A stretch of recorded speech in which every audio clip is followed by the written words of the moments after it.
The letters had come every 2 weeks without fail. Nora Calloway had read each one so many times that the paper had gone soft at the folds, the ink faintly smudged in places where her fingers had traced the same lines again and again through the long evenings of that last difficult winter.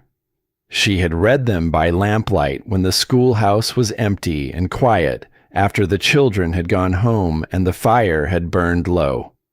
She had read them on Sunday mornings with her second cup of tea growing cold beside her. She had read the earliest ones and the most recent ones side by side, looking for the thread that connected them, the continuous voice of a man she had never met but felt, somehow, that she already knew. He wrote the way certain people speak, carefully, with long pauses built into the sentences, as though each word had been considered before it was set down. He did not flatter her. He did not make promises he had no way of keeping. He wrote about the land mostly, about the way the high country changed from season to season, about the particular quality of light in autumn when the grass went gold and the shadows stretched long across the open range. He wrote about his horses with a plain and unself-conscious affection that she found more revealing than anything he might have said about himself directly.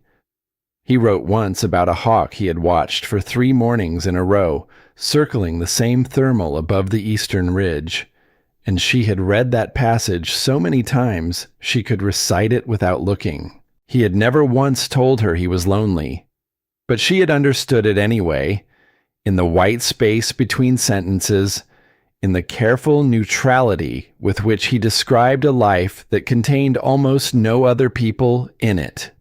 She had recognized that particular kind of loneliness because she knew it herself, the kind that settles in not with a crash, but with a long, gradual quieting, like a house in which the clocks have all been stopped. Her own loneliness had come with the letter from the mining company. 3 lines. Formal condolences. The kind of language that had been used so many times it had worn smooth, like a stone in a riverbed. Her husband Philip had been a good man, steady and kind, not given to grand gestures, but reliable in the way that mattered most. His absence had not destroyed her. It had simply hollowed out the days in a way she had not anticipated, left her standing in rooms that felt too large, hearing her own footsteps on floors that had once been busy with the sound of 2 lives moving through them. She had stayed on for another year, teaching. She was good at it, and she knew it. She had a patience for the slow work of opening minds that some teachers lacked, an ability to meet a child exactly where they were without condescension or hurry. But the town had changed for her after Philip was gone, or perhaps she had changed within it, and by the second winter she had begun to feel the particular restlessness of someone who has outgrown a space without yet knowing what the next one will look like. The advertisement had been placed in a periodical she read on a neighbor's recommendation. She had seen similar notices before and passed over them without much thought. This one she had read twice. It was plainly written, no exaggeration, no romantic overstatement. A rancher, high country, honest work, looking for a companion willing to share a life that was not easy but was real. She had written back not with hope exactly, but with curiosity, and he had written back in return. 6 months of letters. 6 months of that careful, unhurried voice on the page. And now the wagon that had carried her from the relay station was slowing, the driver pulling back on the reins, and through the window she could see the land opening up around her, vast and pale gold, under a sky so wide it seemed almost theatrical, like a backdrop painted for a story rather than the real sky of a real place. She held the bundle of letters in her lap with both hands. The ribbon she had tied around them was the same blue as the dress she had worn on the last day of the school term, and she had chosen it deliberately for no reason she could have explained to anyone. The wagon stopped. She stepped down onto ground that was harder than she expected, the dry earth packed firm beneath the thin soles of her traveling boots.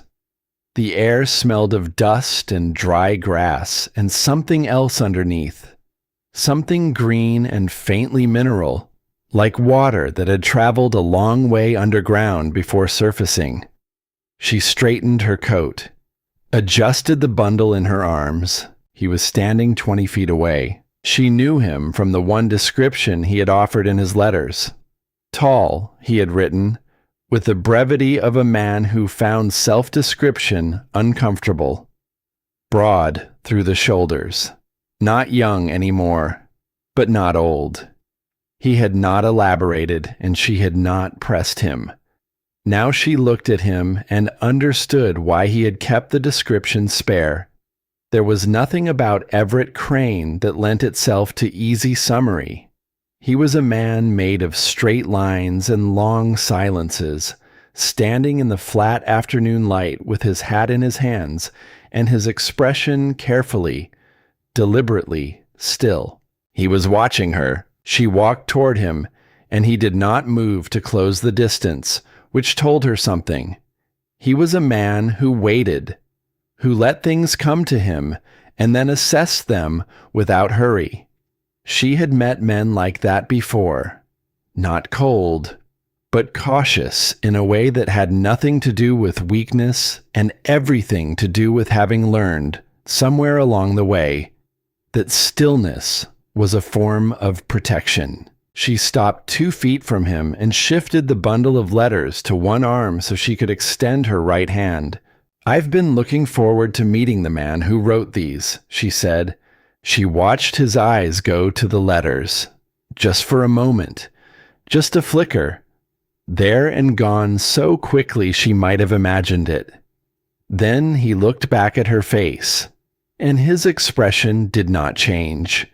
And he took her hand and shook it once, firmly, and released it. He did not speak. The silence stretched. Not hostile. Nothing about him read as hostile. But strange. Dense in the way that silences are when they are concealing something rather than simply resting.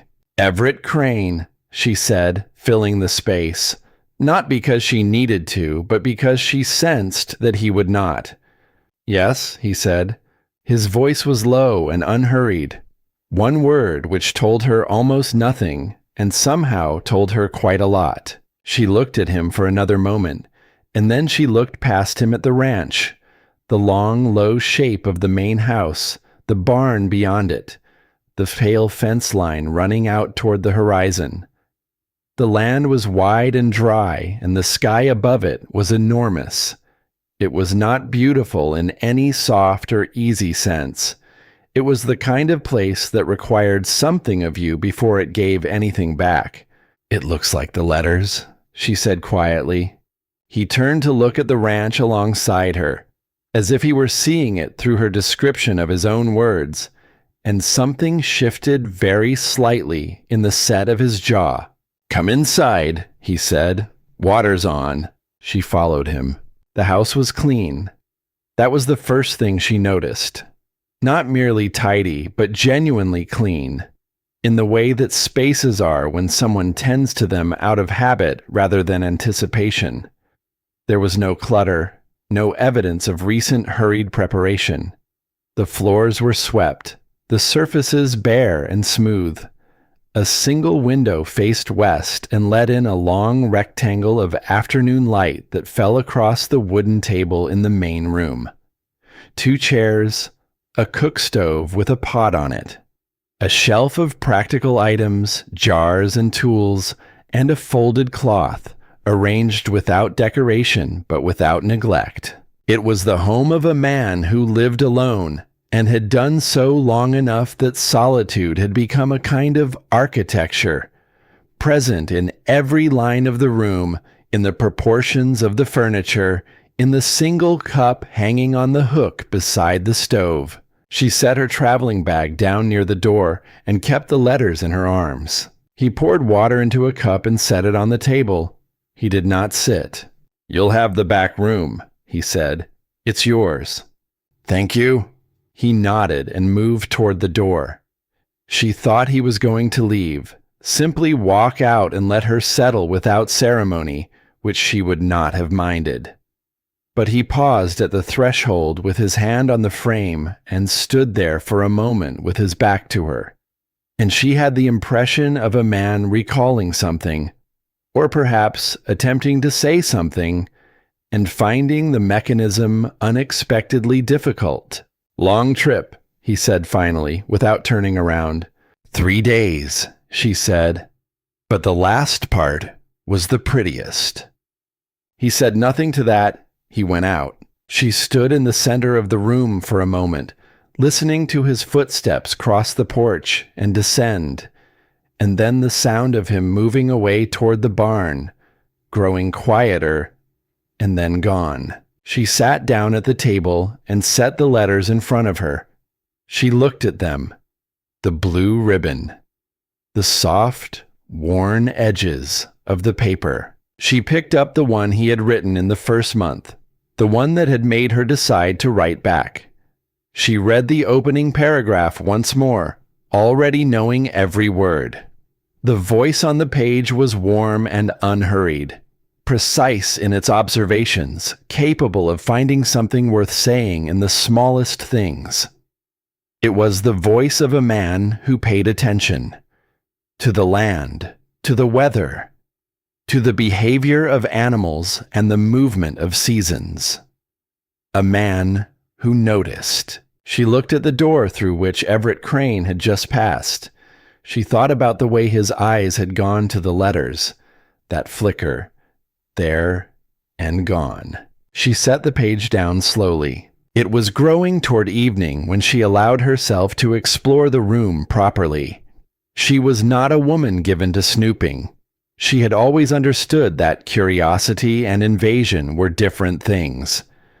But she moved through the space as a person naturally does when they are learning the shape of a new life, touching the edge of the shelf, looking at the view through the west window, opening the door of the back room that was to be hers. It was small and spare, with a narrow bed and a single hook on the wall and a window that faced north toward the ridgeline. The bed had been made up with clean sheets and a quilt in faded blue and cream that had the softness of something old and well used. She wondered who had made it. She did not ask. She unpacked her bag slowly, setting her few things in the space with the deliberate care of a woman making a decision with each object she placed. At the bottom of the bag, beneath her spare dress and her teaching books, was her journal.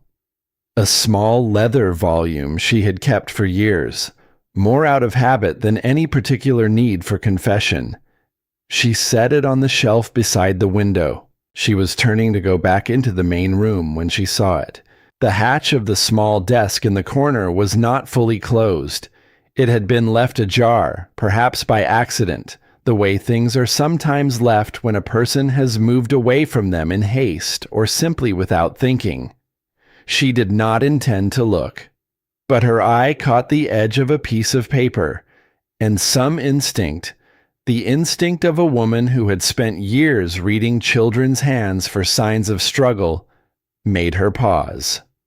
She did not open the desk. She only looked through the gap that was already there, a scrap of paper. A few lines written in a hand she had not seen before, angular and effortful, each letter formed with the careful, isolated deliberation of someone for whom the act of writing required conscious construction at every step. The way a child writes in the first months of learning, not the hand of a man who has been writing smoothly for years. Not the hand of someone who had produced, in 6 months of correspondence, pages of fluid and considered prose. She stood very still. She looked at the paper for a long time, long enough to be certain she was seeing what she thought she was seeing. Then she straightened up. She closed the hatch gently with 2 fingers. She went back into the main room and sat down at the table. The letters sat in front of her, bound in blue. Outside, she could hear him in the yard. The soft, rhythmic sound of a man doing work that he knew by feel, without needing to think about it. She did not open the letters again that evening. She sat with her hands flat on the table and looked at the window and thought very carefully about what she was going to do with what she had just seen. The thing about Nora Calloway was that she had spent years teaching children who could not read, and she had learned long ago that the inability to decode written language said nothing at all, about the quality of a mind or the capacity of a heart. She had watched children of enormous intelligence struggle with letters that refused to resolve themselves into sense, and she had watched those same children flourish when they were met without judgment, without the particular cruelty of lowered expectation. What she felt sitting at that table was not disappointment. What she felt was the first tremor of something far more complicated. The realization that the man she had come here to meet was not quite the man she had imagined, and that this was not necessarily a smaller thing, but possibly, in ways she could not yet see clearly, a larger one. She was still thinking when the door opened and he came in to start the evening meal. He moved around the cook stove with the economy of someone who has performed the same tasks so many times they have become entirely physical, no longer requiring thought. He did not speak, and she did not speak, and the silence between them was not comfortable exactly, but it was not unkind. He set 2 plates on the table, beans and cornbread, plain and without apology. He sat across from her, and they ate. Halfway through the meal, she said, "You wrote once about a hawk, 3 mornings above the eastern ridge." He looked up from his plate. "You said it had found something reliable in the air up there," she continued, "that it kept coming back to the same current because the current never changed. I thought about that passage for a long time." He set his fork down. He looked at her with an expression she could not fully read. It contained too many things layered beneath too careful a surface. And then he looked at the window, and the light outside had gone to a deep rose purple, and the first star was beginning to appear above the ridgeline. "Evening's here," he said after a long pause. "The wind out of that current." He said it quietly, like a fact he was confirming rather than a thing he was telling her. But she noticed the way he said it. The same quality she had heard in his voice since she arrived, a man choosing his words as though each one cost something, and he did not wish to waste them. "It's beautiful," she said. He picked up his fork again. "Gets cold," he said. "Earlier than you'd expect." She nodded. They finished the meal. He cleared the plates, and she watched his hands, large and rough-knuckled, practiced and certain in their movements, and thought about the piece of paper in the desk with those careful, labored letters. She did not ask. She was not ready to ask. And she suspected that he was not remotely ready to be asked. That night, she lay in the narrow bed beneath the old quilt and listened to the sounds of the ranch settling into dark, the horses shifting in the barn, the wind moving through the dry grass beyond the fence, and somewhere closer, just on the other side of the wall, the sound of a man sitting awake in a house that had been silent for too long. Those were his words in those letters. She was certain of that. Someone else had written them down for him. She lay still in the dark and let the question rearrange itself slowly in her mind, the way a puzzle does when you have found a piece that changes the shape of everything around it. Not smaller, not simpler, different, And she was a woman who had always found different more interesting than easy. She had been a teacher long enough to know what it costs to need something you couldn't ask for directly. She had seen it in children who disrupted lessons because they didn't know how to ask for help. She had learned over years that the roundabout path to a need was often taken not out of cowardice, but out of a kind of dignity. The dignity of a person who will not expose their vulnerability until they have reason to believe it is safe. Through the wall, the house was quiet. She closed her eyes and thought that she had arrived here expecting to meet the man in the letters, and she had instead begun to meet the man behind them. The man himself was still waiting to be read, and Nora Calloway had always been a patient reader. Outside, the stars came out one by one over the high, dark ridgeline, and the wind moved through the grass in long, slow waves, and the ranch was quiet with the heavy, settled quiet of a place that has been waiting for something, patient as stone, for a very long time. The first full day began before the light did. Nora heard him moving through the house in the deep dark before dawn, not loudly, not carelessly, but with the quiet, practiced efficiency of a man who had risen at the same hour for so many years that his body no longer required instruction. The sound of the stove being stoked, the low, particular creak of a specific floorboard near the door, then silence, and then his boots on the porch steps, and then nothing but the wind and the slow gray brightening of the sky beyond her window. She lay still for a moment, listening to the absence of him.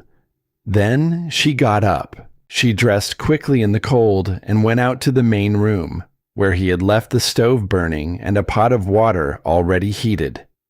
There was no note. She had not expected one. But there was a clean cup set out on the table. Beside it, a small tin of coffee grounds with the lid placed neatly on top rather than sealed, the way you leave something for a person you expect to return and find it. It was not warmth exactly. It was consideration in the only language he seemed to speak fluently. She made the coffee and drank it standing at the west window, watching the light come in across the range. The land in the early morning had a quality she had not anticipated, a softness it did not possess later in the day when the sun hardened everything to its true character.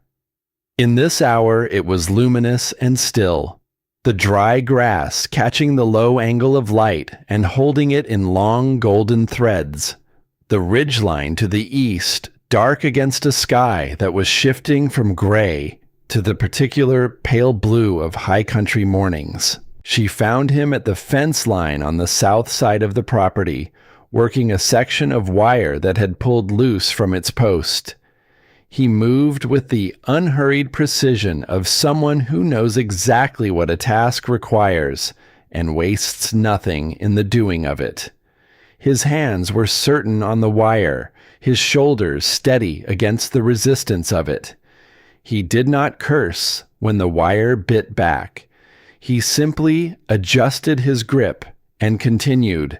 She thought about the letters, about the particular sentence written in his name, about the way a fence line running true across open land was its own kind of argument for order in an indifferent world. She looked at the fence. She looked at his hands. She thought that whoever had written those words had been listening to him very carefully. He turned and saw her. He did not start, only looked at her for a moment with that level, assessing gaze before turning back to the wire. "Coffee's on," she said.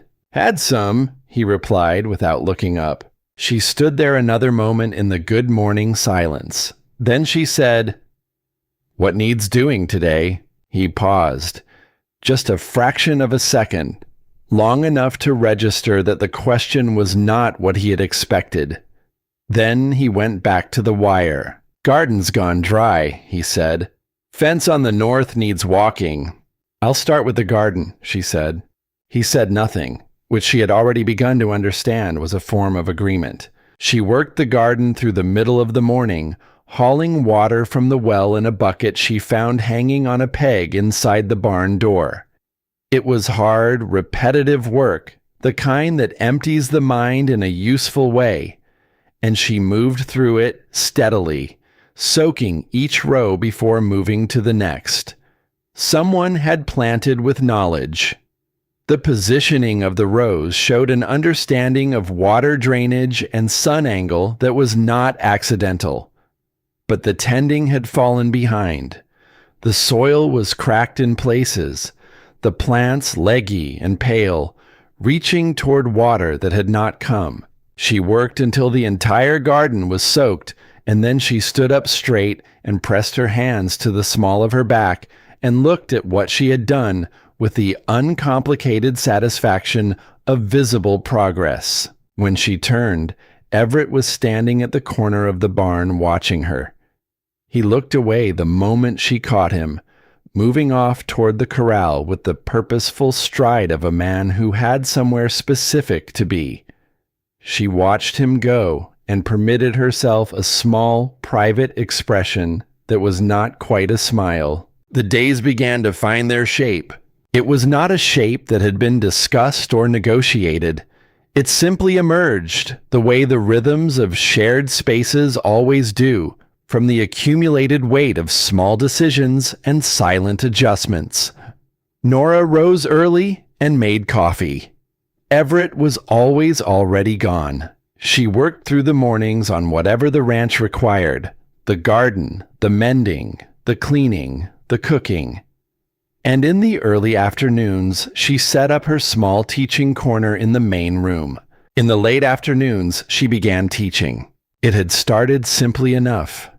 The family in the neighboring property had sent their oldest, a girl of about 8 named Fern, to ask if it was true that the new woman at Crane's Ranch had been a school teacher. Nora had said yes. Fern had looked at her with the direct, evaluating gaze of a child who has decided to trust and is conducting a final assessment. Then she had said, "Will you show me long division?" By the end of the first week, there were 4 children coming in the afternoons, sitting around the table with their slates and their varying degrees of concentration, and Nora moved among them with the ease of someone doing the thing they were made to do. She did not know when Everett first stopped to watch. She became aware of it gradually. The sense of a presence at the edge of the doorway, present for a moment, and then gone. She did not turn to look, did not acknowledge it, only continued the lesson with the same measured patience she had always brought to the work. She showed Fern how to group numbers into sets.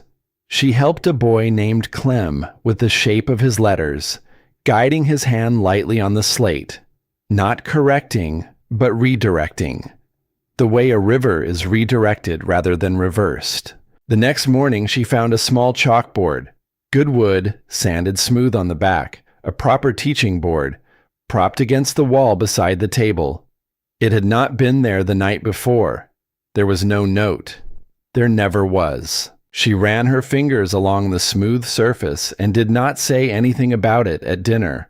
Neither did he. She thought about what it meant for a man to hear a need and address it without announcement, without expectation of thanks, simply because the need existed and the addressing of it was within his power. She had known men who performed their generosity loudly, who required an audience for their goodness. Everett Crane performed his in the dark before she woke, and left no record of it but the thing itself. It was, she thought, the truest thing she had learned about him so far. It was on the 9th day that Cassian Pratt arrived. She had not heard his name before. So when the wagon came up the track in the early afternoon and the man climbing down from it moved toward the house with the comfortable familiarity of someone who had made this approach many times before, she had no context for him beyond what she could observe directly. He was perhaps 50, well kept in the way that men are when they have never had to work with their hands for long. His clothes were good without being showy. His face was arranged in an expression of affable openness that she recognized from years of reading rooms as practiced rather than natural. The expression of a man who had learned that appearing at ease put other people at ease, and who found this useful. He looked at her with the frank, assessing look of a man recalibrating. "Well," he said, "you must be the new Mrs. Crane." "Miss Calloway," she said pleasantly. "For now." He smiled. "Cassian Pratt. I help Everett with his paperwork. Business matters. I've been handling the practical side of things for him for some years now." She kept her expression entirely neutral, but something behind it had gone very still. "He's in the north pasture," she said. "I can take you." "No need. I know the way." He was already looking past her at the house, at the small changes she had made to it, the evidence of her occupancy. Something moved across his face, too quick to identify. And then the affable expression resettled. "It's good. He's got some company out here. Man alone too long gets peculiar." She stood in the yard for a moment after he had disappeared around the side of the barn. She thought about his phrase, paperwork, business matters. The comfortable, possessive ease with which he had said it. Not the language of someone who assists, but of someone who manages, who is necessary. Pratt stayed for an hour. When he came back past the house on his way to his wagon, he stopped and leaned a hand on the porch rail and looked at her through the open door. "He's lucky to have found someone," he said. "A man like Everett needs a practical woman." "Most people do," she said, without looking up from the pot. He laughed, a short, genuine sound, as though she had surprised him. And then she heard him climb back into the wagon and the sound of it moving off down the track. She set the spoon down carefully. She picked it back up. She was not a woman who made hasty judgments. She knew that first impressions were data and not conclusions. But she had spent years in a schoolroom, and children were among the finest training available for learning to notice what a person was doing while appearing to do something else. She had watched Pratt's eyes move around the room while his mouth made pleasant conversation. She had watched him calculate. That evening she sat by the window, thinking about the letters, about the precision and the warmth of them. Those observations were Everett's. She was more certain of that with each day she spent in his company. The way his eyes tracked a change in the weather before it arrived, the way he could assess the condition of an animal from 30 feet away with a glance. But the hand that had set them down was not his. She heard his boots on the porch steps and moved back to the stove. Halfway through dinner, she said, "Pratt seems to have been helpful to you." Everett looked at his plate. Something shifted in the line of his jaw, very slight. "He handles things," he said. "Papers, the practical side." She nodded, as though this were sufficient, but she had seen it. That fraction of a second before he answered. That particular quality of stillness in a person who is deciding what version of a truth to offer. It was not deception exactly. It was the stillness of someone who has learned to be careful about what they reveal and to whom and why. Late that night she heard it.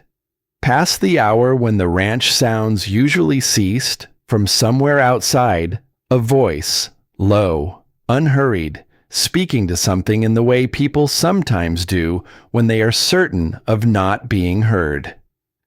She moved to the window and looked out into the dark. The barn door was open a few inches, faint lamplight tracing its edge.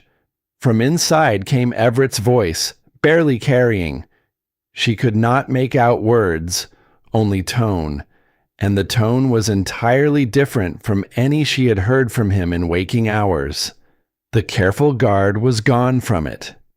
It was soft, unhurried, moving in the rhythm of someone telling something to a listener who will not misunderstand.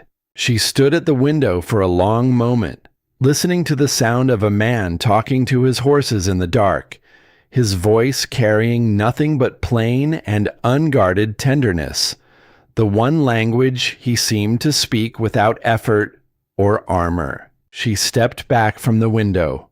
She sat on the edge of the bed and thought about what she had just seen, not with pity, not with judgment, but with the particular understanding of someone who had spent years knowing that the shape a person takes in an unguarded moment is always the truest shape they have.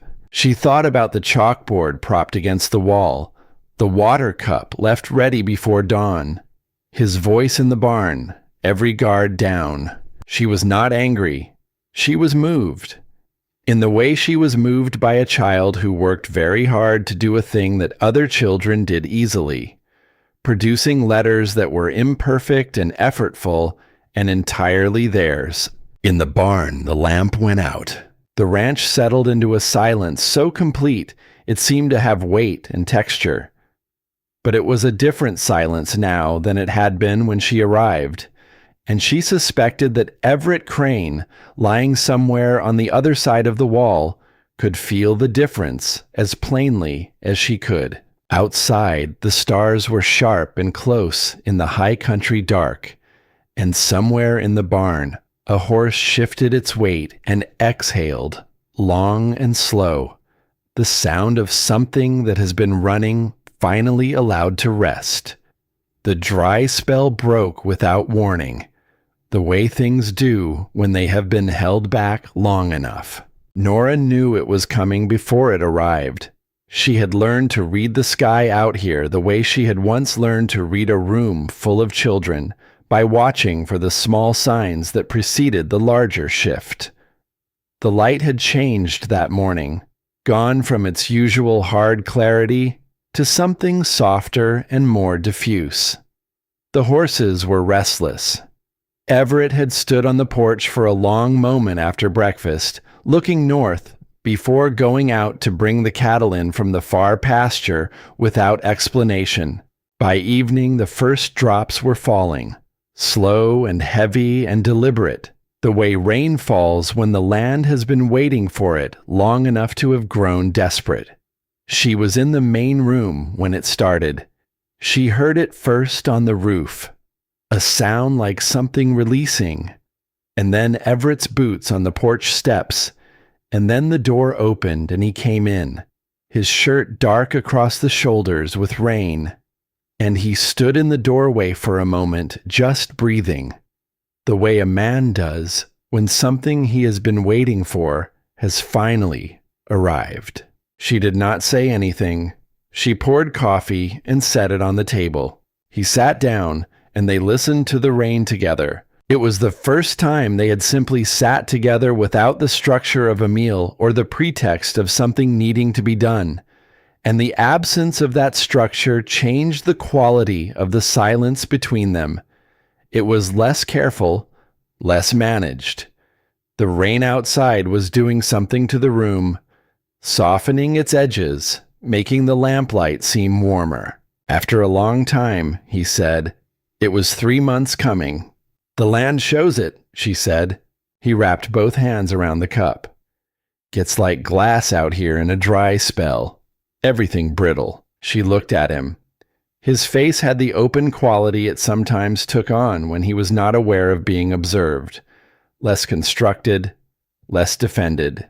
"You grew up out here?" she asked. He shook his head. "Came when I was grown. Father had land further south. I worked it with him until it was worked out. Then I came north." "Alone?" Something moved across his face. Not pain exactly, but the memory of it. "Not at first," he said. He did not elaborate, and she did not press. She had learned by now the shape of the things he would not say directly. "My husband," she said, and paused, finding the shape of what she wanted to say. "He was a good man. Quiet, like you. Not given to speeches." She turned the cup in her hands. "I used to think I wanted someone who talked more, who filled the silence. And then he was gone, and the silence was the thing I missed most, because it had been his. Everett was watching her now. She could feel it without looking. Silence isn't all the same, he said after a moment. No, she agreed. It isn't. The rain fell. The lamp burned. She felt the careful architecture of distance between them shift, very slightly, like a door that has been opened a quarter inch. Not enough to see through, but enough to feel the air moving. She did not push it further. She had learned from years of teaching that the worst thing you could do with a fragile new thing was to handle it too eagerly. The next morning, the land was transformed. The ranch wet and gleaming in the early light, the soil darkened and soft, the grass that had been pale and brittle now holding color it had apparently been waiting to show. The air smelled green. It smelled like growth, like the specific mineral richness of earth that has been given what it needed. She began keeping the notebook that week. It started practically. She was a woman who had always thought better on paper. She wrote what she noticed about Everett, that he always checked the horses before he did anything else in the morning, that he had a habit, when he was thinking, of going very still in the way that large animals go still when they are listening for something. She wrote on a page she folded in half and pressed to the back cover. The letters were his voice, given to someone else's hand. The question is whether he knows how much of himself was in them. She did not write the other question, the one that sat beneath that one. She was not ready to write it, but she knew it was there. It was on a clear afternoon, the week after the rain, that she followed him. She had not planned to. She had been in the garden when she saw him go. Not toward the pasture, not toward the barn, but up the slope behind the house, the rocky ground that rose toward the ridgeline. He moved with the particular purposefulness of a man going somewhere he had been many times, and without thinking about it, she set down her tools and followed. He went to a place partway up where a broad, flat-topped outcropping of stone jutted from the slope like a shelf, and he sat down on it, and he was still. She stopped below, partly screened by a juniper, and watched. He was not doing anything. He was sitting with his forearms on his knees and his hands loosely linked and his gaze going out over the valley below, over the ranch, the fence lines, the dark thread of the creek to the north. He was looking at it all with the expression she had come to recognize as his truest one. Open. Attentive. The expression of a man who is reading something. She understood, standing there on the slope below him, that this was where those observations had been formed. This was the desk, in a manner of speaking. This was where the voice in the letters had come from, accumulated in long hours of looking at the same land from the same stone shelf. She made a sound, deliberately, stepping on loose stone, and he turned. He did not look surprised. He looked at her for a moment with an expression she couldn't read, and then he looked back at the valley, and she climbed the remaining distance and sat down on the far end of the rock, leaving space between them, and looked out at what he was looking at. Neither of them spoke for a long time. The valley was beautiful from up here in a way it was not from within it. You needed the elevation to see the shape of it, the way the land curved and folded, the way the creek caught the light. You come up here often, she said. It was not a question. When things need thinking through, he said. And today? A pause. Most days, he admitted. She looked out at the ranch below, at the garden she had restored, the fence she had helped him mend, the chalkboard visible through the window. Evidence of her presence, visible even from here. It looks different, she said, than it did when I arrived. He looked down at it. Yes, he said, just that. But the word held something. She turned to look at him, his profile against the sky, and she said quietly, "Did you know? When Pratt wrote those letters, did you know what he was putting in them?" He did not flinch from it. He sat with it for a long moment, looking at his hands, and then he said, "I told him what to say. He put it in the right words. They were very good words. He's good with words." Something in his voice had changed, a flatness entering it, faint but present. She looked at him steadily. "The things in those letters, the hawk, the fence line, the way water moves in dry soil, those were yours." He looked at her. She held his gaze. "Yes," he said after a long moment. "Then they were your words," she said. "Whatever hand wrote them." Something in the set of his shoulders changed. A very slight release, like a knot that has been pulled on for a long time and has finally been permitted to ease. She thought this was the moment to tell him what she had seen. The handwriting in the desk, the letter from Pratt she had been carrying for weeks. She turned the decision over in her mind. She put it away. Not yet. She had been a teacher long enough to know that timing was everything, that the right information at the wrong moment could close a door rather than open one. Instead, she said, "Will you tell me about her?" He knew who she meant. She saw it in the way his hands tightened briefly on each other, then released. "Margaret," he said. Her name, just her name, offered up quietly like something he had been carrying in a closed hand for a long time. "She came out with me. She wanted to. I want you to know that. She chose it." He paused. "The first winter was harder than I told her it would be. Harder than I knew it would be. Nora waited. She got sick in the spring. By summer, she was gone." He stopped. The flatness in his voice was not absence of feeling. It was the particular quality of feeling that has been carried so long it has worn smooth, like glass on a riverbed. The land was hers too. She had plans for it. The garden was hers. Nora looked down at the garden she had spent weeks restoring. Something settled into place in her understanding, quietly and completely. "I didn't know," she said. "I know you didn't." He looked at her. "I'm not telling you so you'll feel sorry.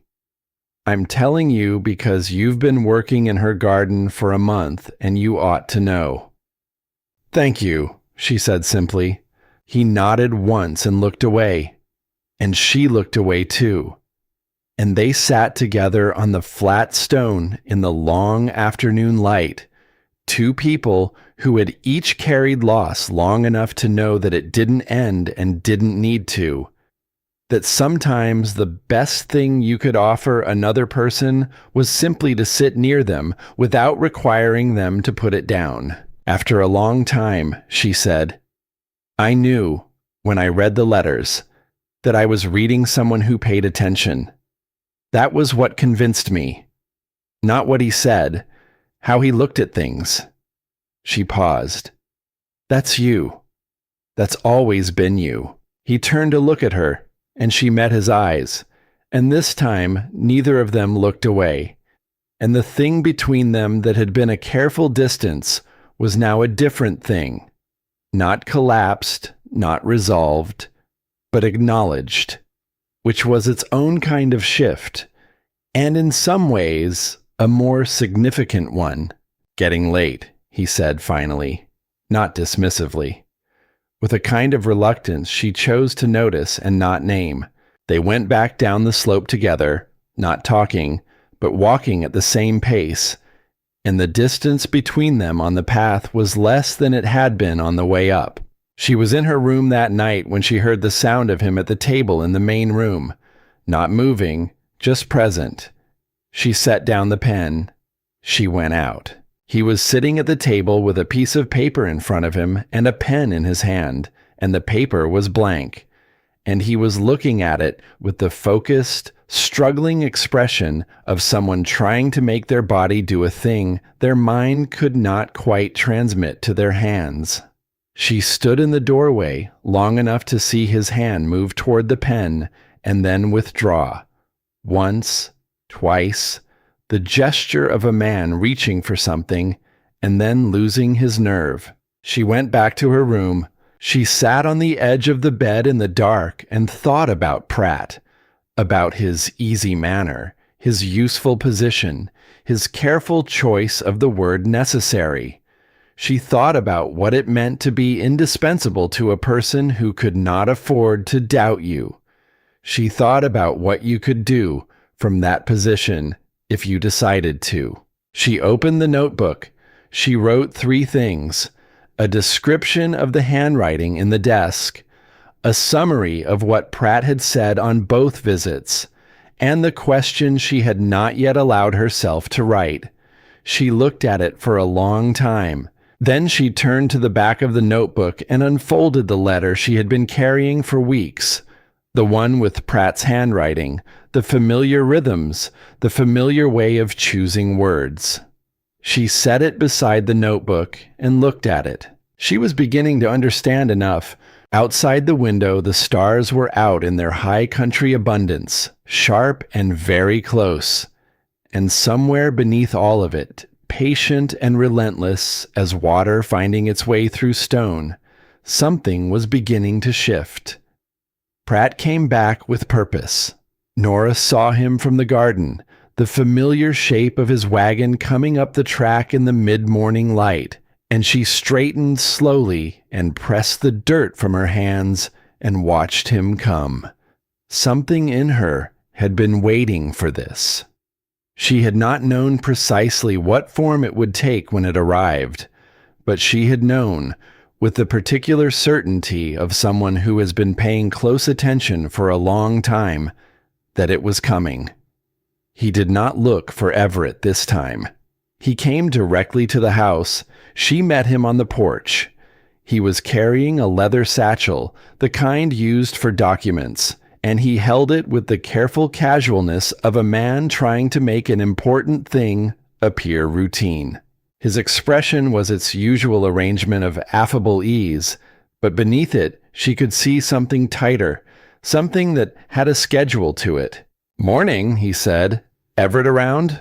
"North pasture," she said. "He'll be back by noon. Mind if I wait?" She gestured to the chair on the porch without warmth or hostility, simply as a fact, and went inside and did not bring him coffee. She moved through the kitchen with her mind very quiet and working. Everett came in from the north pasture earlier than expected. She heard them on the porch, Pratt's voice shaping itself into its business register, lower and more clipped than his social one. She moved to where she could hear without being visible, and she stood very still. The documents Pratt had brought, he explained, were related to a long-standing matter, a debt, he called it, incurred some years back when the ranch had needed materials that Everett could not immediately pay for. The arrangement had been informal, managed between himself and the supplier, a reasonable accommodation for a neighbor. But the supplier had recently changed hands, and the new ownership required everything formalized. The total, with what Pratt described as modest accumulated interest, was a figure that made Nora's breath go tight when she heard it. It was not a figure a working ranch could produce in a short period, and the timeline Pratt named for resolution was not a long one. There was a silence on the porch.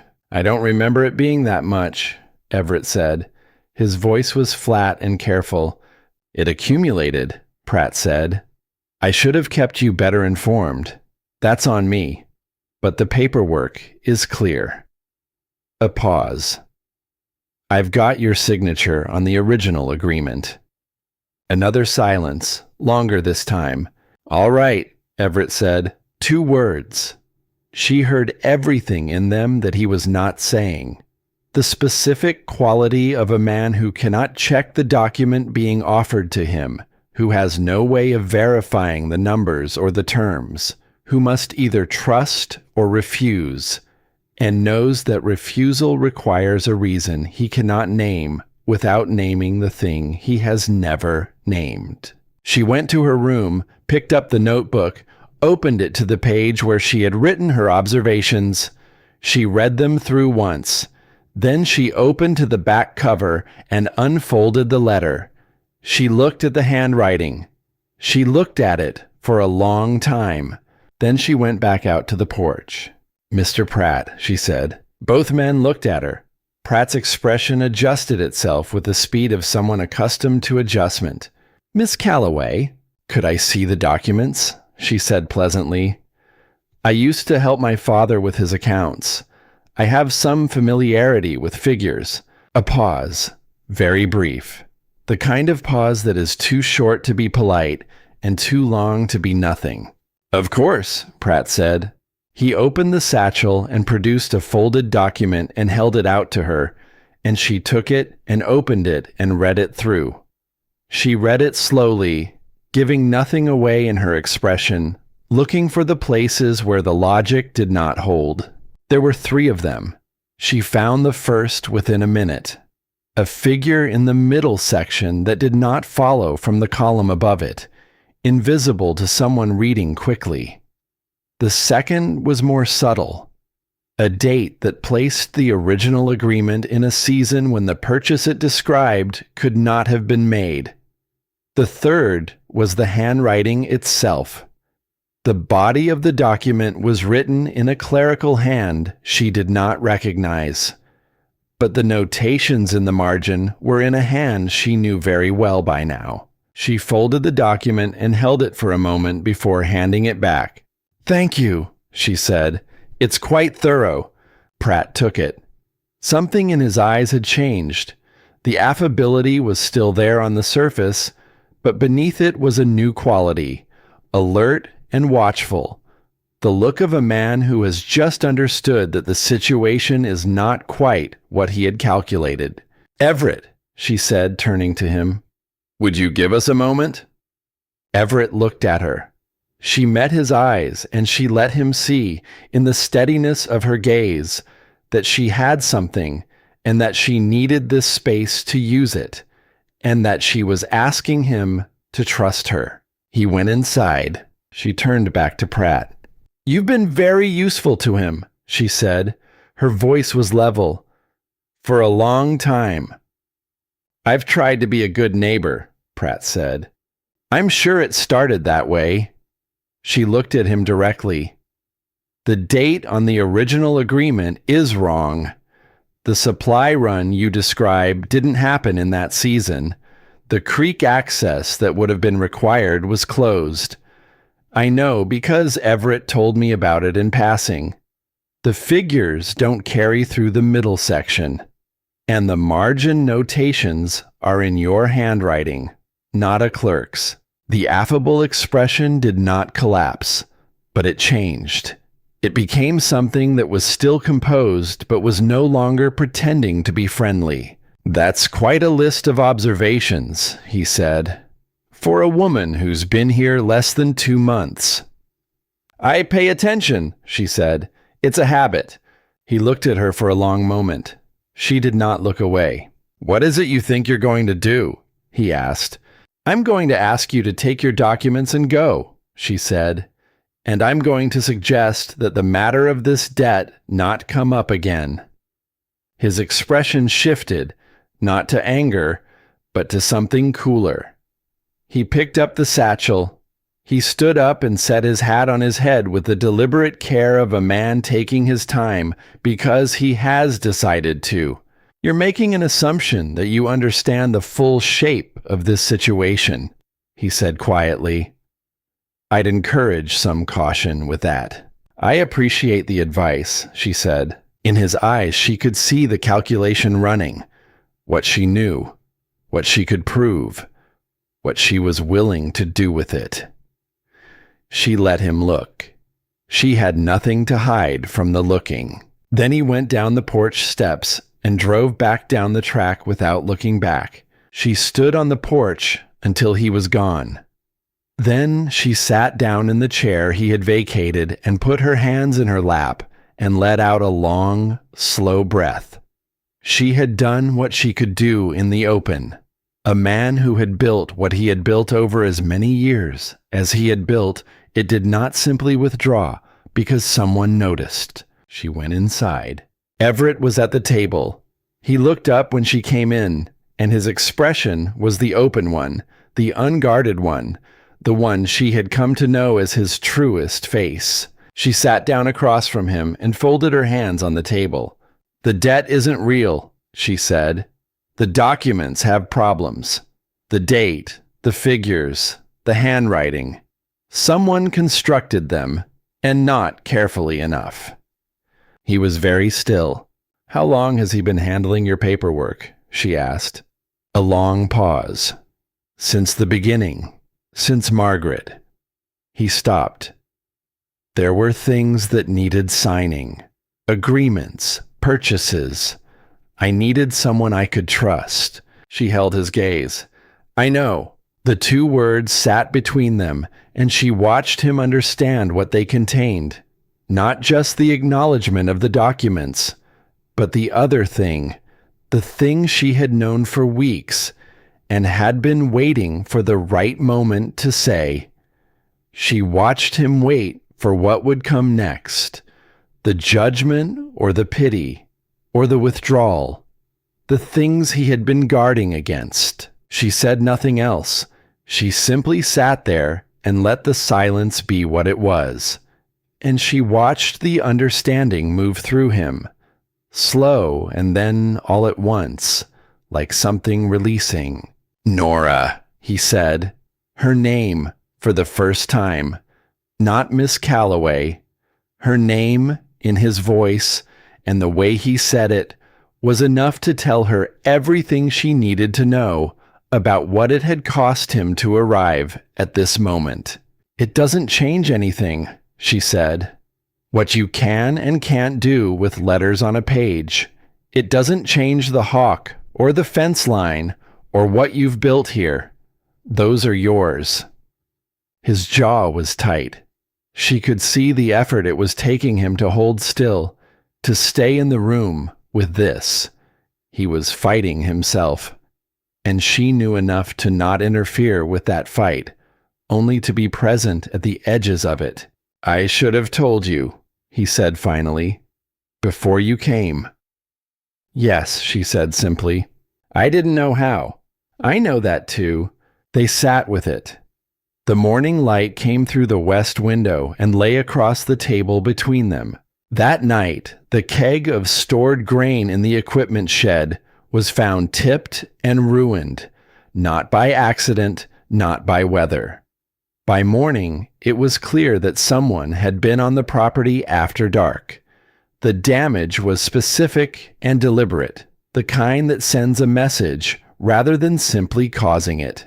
Everett stood in the shed door and looked at what was left and said nothing. Nora stood behind him and looked at the same thing and thought about Pratt's parting words, about caution, about the shape of situations. They were no longer in the quiet stage of the thing. "He'll come back," Everett said. His voice was low and flat. "Yes," she said. "With something more than documents next time?" "Yes." He turned and looked at her, his face stripped of everything that wasn't essential. Not angry, not afraid, but present in the way that people are when they have reached the place where pretense is no longer affordable. "You should go," he said, "to somewhere safer. I can arrange—" "Everett." She said his name the way he had said hers, and it stopped him. "I am not going anywhere." He looked at her. "I found something," she said. "A letter that Pratt didn't know I had. It's in his handwriting. The same hand as the letters he wrote you. The same hand as the margin notations in those documents.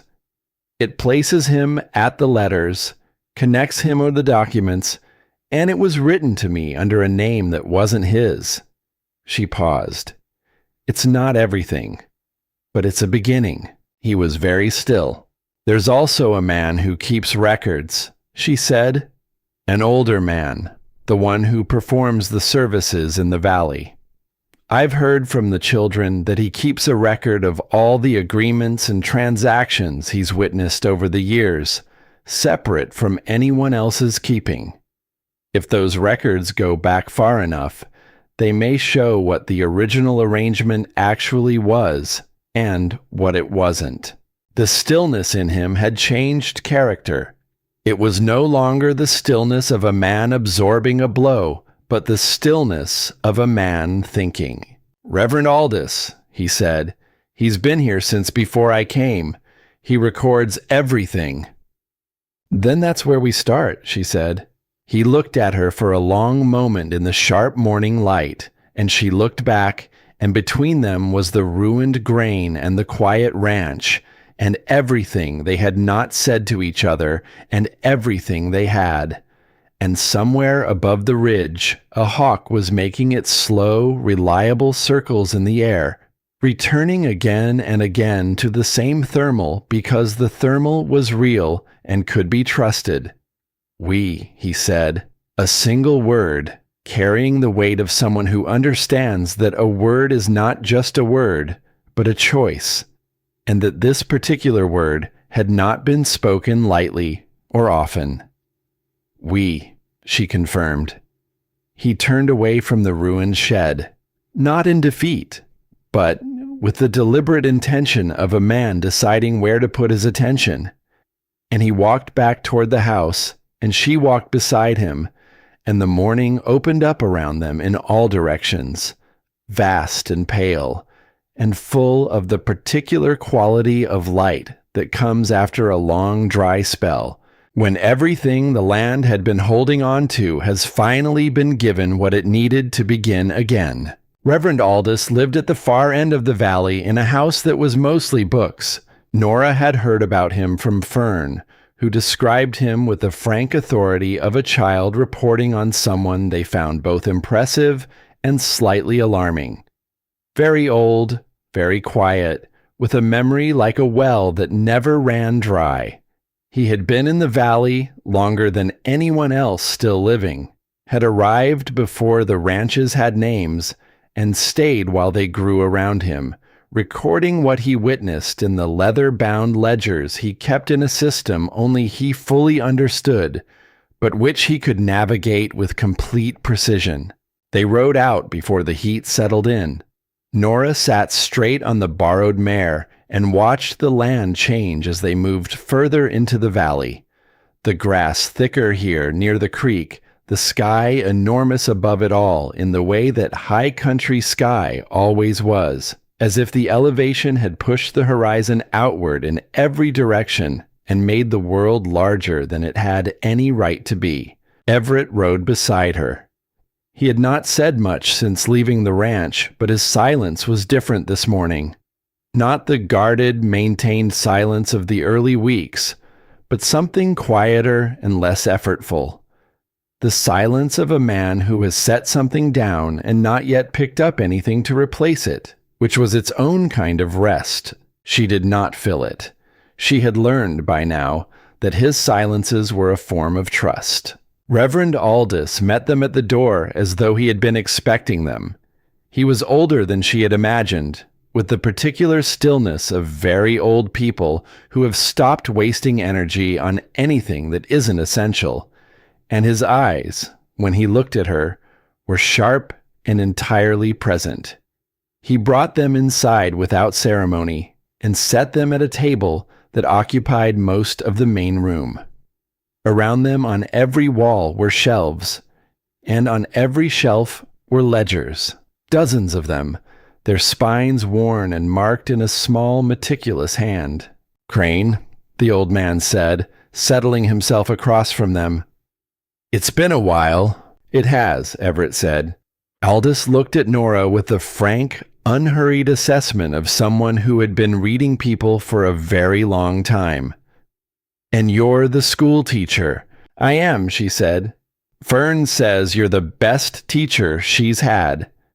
He said it plainly, as a data point rather than a compliment, and she received it accordingly. She placed Pratt's letter on the table, the one she had been carrying for weeks. Beside it, she placed the copied notations she had made from the margin of the false debt document, transcribed from memory in her neat hand. She explained, briefly and without embellishment, what she had observed and what she believed it indicated. Aldous listened without interrupting. When she finished, he sat for a moment, then rose and went to the shelves with the unhurried certainty of a man who knows exactly where everything is. He selected a ledger and brought it back. He opened it to a page perhaps 2/3 through and set it flat on the table. The supply arrangement you're describing would have been witnessed if it was legitimate, he said. Everything significant in this valley has been witnessed. He turned the ledger to face them. I have no record of it. The absence of a record was its own form of evidence.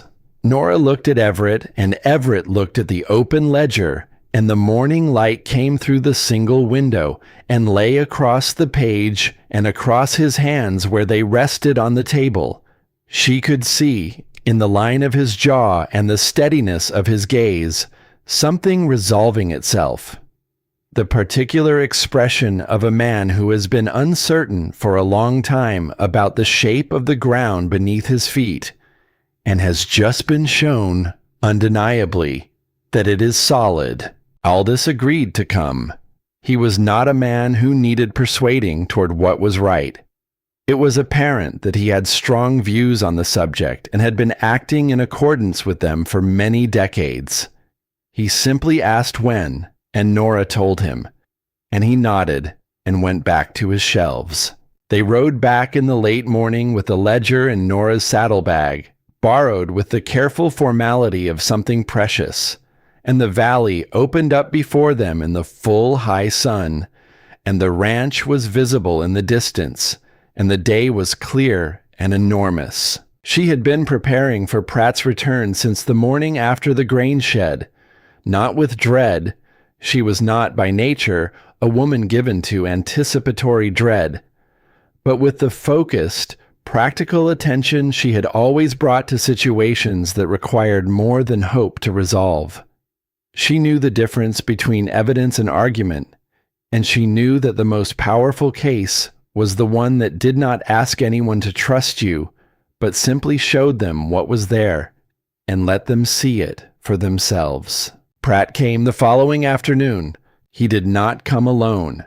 He brought 2 men she did not recognize, not threatening in any overt way, simply present, the way weight is present on a scale. He also brought Cavell, a broad, weathered senior figure among the valley's landowners, who had the careful expression of someone who has been told a story and is still deciding whether he believed it. They met on the porch. Nora stood beside Everett, and Reverend Aldous sat in the chair she had carried out for him with the ledger on his knees, and the afternoon was bright, and the air smelled of dry grass and distance. Pratt opened the way he always did, with pleasantness, with the calibrated warmth of a man who preferred to win without open conflict. He addressed himself mostly to Cavell, framing the situation as a straightforward matter of a debt owed and documentation to support it. He placed his satchel on the porch railing and produced the documents with the confidence of a man who believes the other side does not have what it needs. Nora let him finish. She had learned from years of difficult meetings that interrupting a man mid-performance only gave him sympathy. You waited. You let him complete the picture he was painting. And then you showed everyone in the room what was on the other side of the canvas. The date on your original agreement, she said when he was done, places the supply purchase in the season when the North Track was impassable. The materials you describe couldn't have been brought in that way. Reverend Aldous has no record of the arrangement being witnessed, which means it was never formalized in the way legitimate agreements in this valley are formalized. She paused. And the margin notations on your documents are in the same hand as this. She set Pratt's letter on the railing beside his documents, which you wrote to me under a name that wasn't yours before I arrived here. I've been carrying it for weeks. The pleasantness left Pratt's face, not in a crash, but in the slow, deliberate way that a carefully constructed thing comes apart when the element holding it together is removed. Piece by piece, nothing left to maintain the shape. Cavell looked from the documents to the letter to Aldous, who opened the ledger to the relevant page and held it out without comment.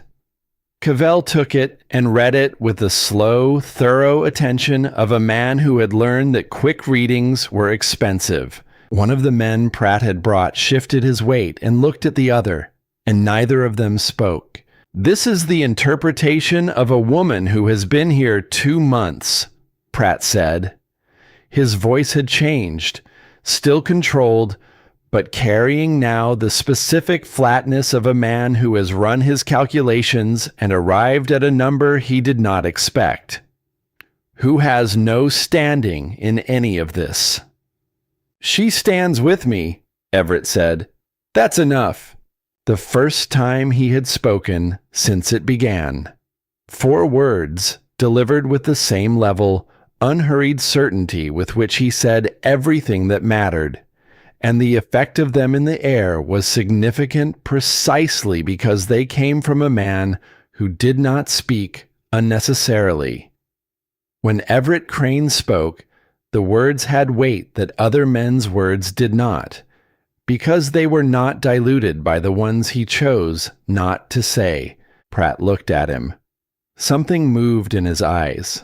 Not quite defeat and not quite anger, but the specific expression of a man who has been reading someone wrong for a very long time, and is in the process of understanding the full cost of that error.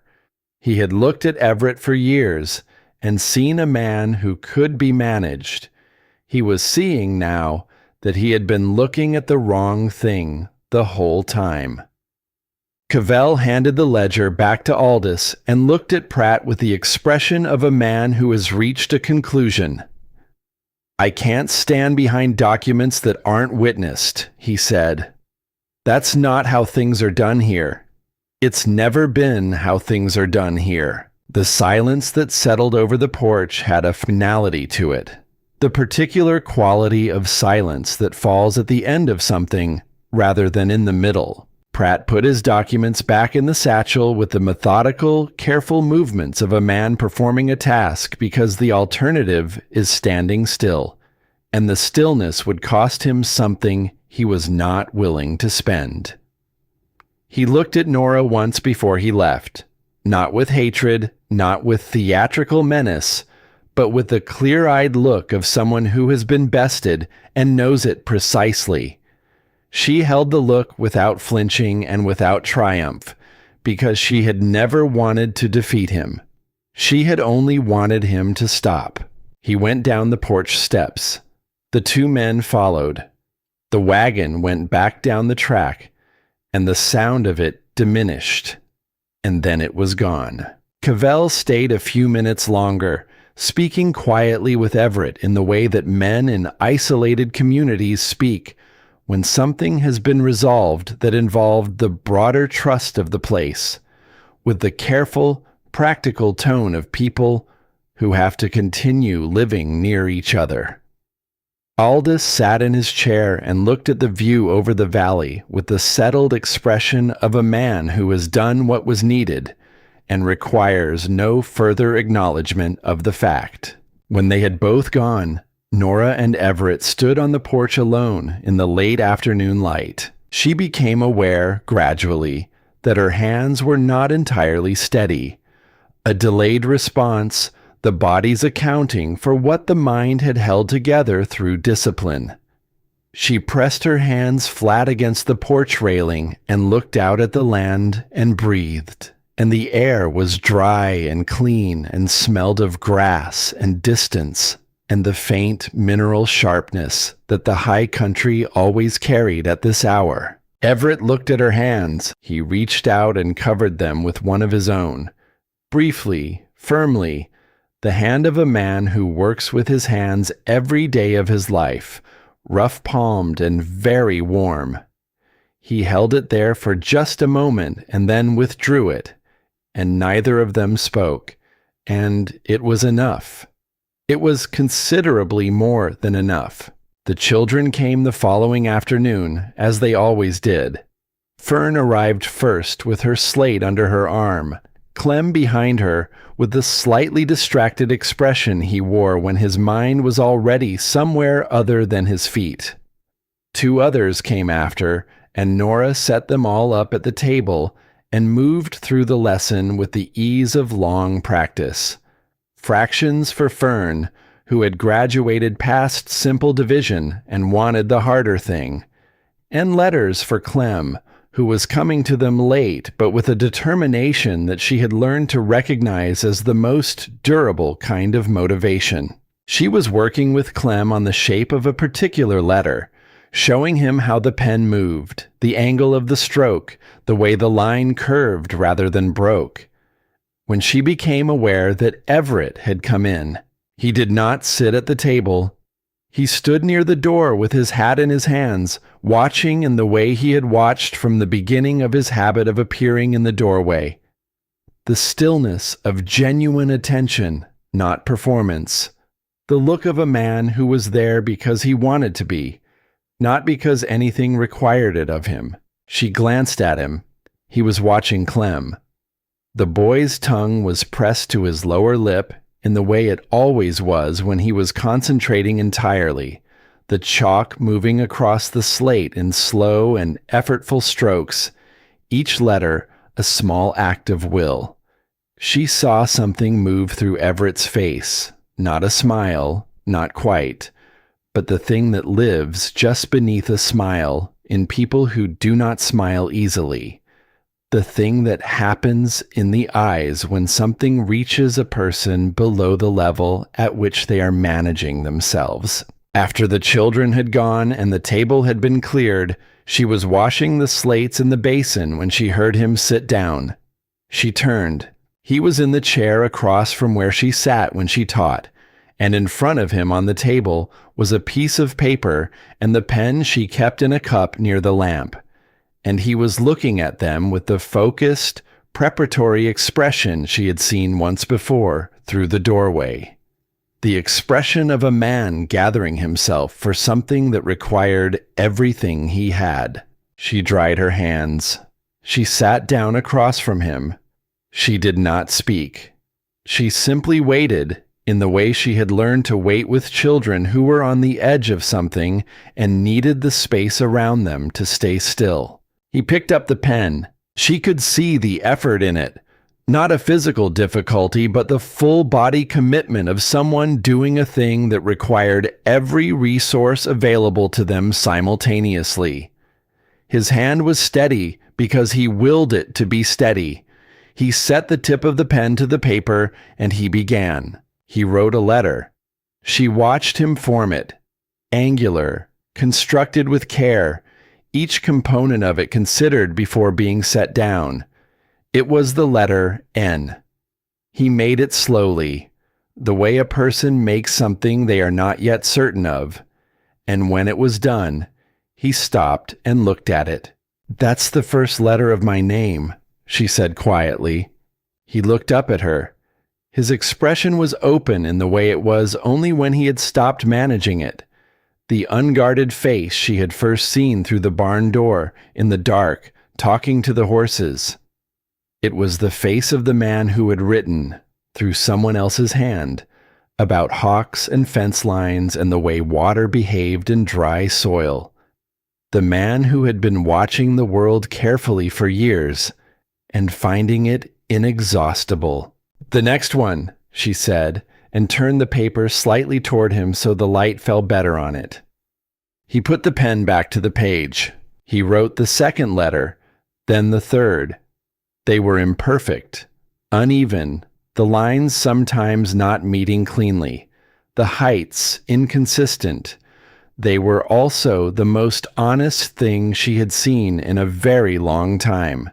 Not because perfection was dishonest, but because these letters contain the effort visibly, the way certain things are made more valuable by showing the work inside them rather than concealing it.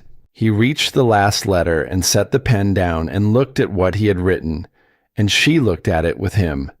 Her name in his hand, on the page in the lamplight between them. She did not say anything for a moment. She let it be what it was. She reached out and put her hand over his, briefly and firmly, and said, "Again, from the beginning." He looked at her. She held his gaze. "Every time you do it, it becomes a little more yours. That's how it works. That's always how it works." He picked up the pen. They sat at the table as the light outside moved from afternoon gold through the deep rose of early evening and into the first blue of dark. And she spoke each letter when he needed it and stayed quiet when he didn't. And the paper filled with the imperfect and entirely genuine record of a man learning to set his own voice down in his own hand. He wrote her name 3 times. Then she tore off the bottom of the page and wrote a single short word on it and set it in front of him. He looked at it. She watched him work through it, not reading it the way a practiced reader does, automatically, without effort, but the way someone does when they are learning, sounding the shapes, connecting the letters to the sounds they carried, building the word out of its pieces, the way you build anything from the ground up, with patience and sequence and the willingness to begin again when the pieces don't fit on the first attempt. His lips moved, barely perceptibly, and then something shifted in his expression. The specific, unmistakable shift of recognition, of a shape suddenly resolving from scattered parts into a coherent whole. He looked up at her. "Home," he said. She nodded. He looked back down at the word. He picked up the pen, and beneath her writing, slowly, he wrote it again in his own hand. The letters were uneven and effortful and entirely his. She watched him look at it, the word in his own hand, on the page. She watched something move through his face that was too large and too complicated to name easily. The kind of feeling that arrives when a person has been carrying something alone for so long that they have forgotten it was possible to put it down, and then someone comes along and simply holds out their hands, and the thing is lighter than expected, and the relief of that lightness is almost more than the body knows what to do with. His jaw was tight. His eyes were bright. He did not look away, and he did not try to compress it back into the careful stillness he had worn for so many years. He sat with it, not performing it, not managing it, just letting it be true. "Everett," she said. He looked at her. "The letters you had written," she said. "The things in them, the hawk, the creek in the dry season, the particular way you described a fence line running true, those came from you. That was your seeing, your attending, your way of being in the world." She paused. "Someone else set it down in pen, but it was yours. All of it was yours." He was quiet for a long moment.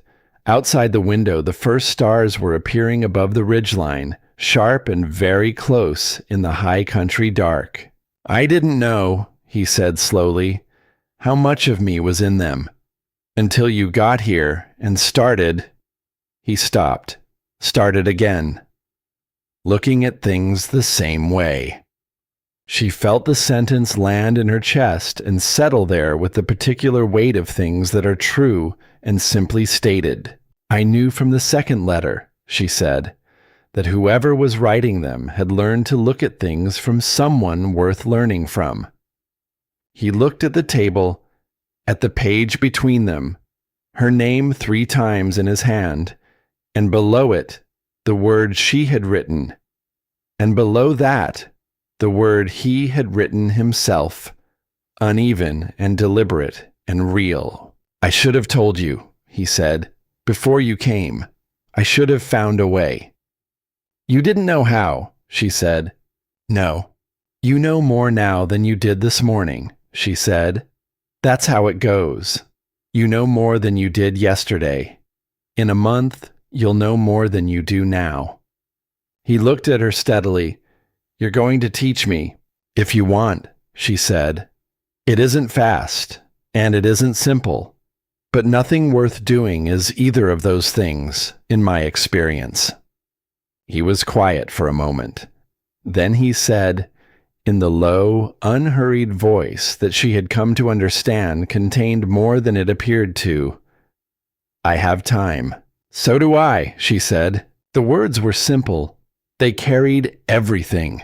The lamp burned between them on the table, and outside the ranch was moving into its nighttime sounds, the horses settling, the wind dropping to its low register, the particular deep quiet of a high country evening when the day has finished its business and the dark has come in to rest.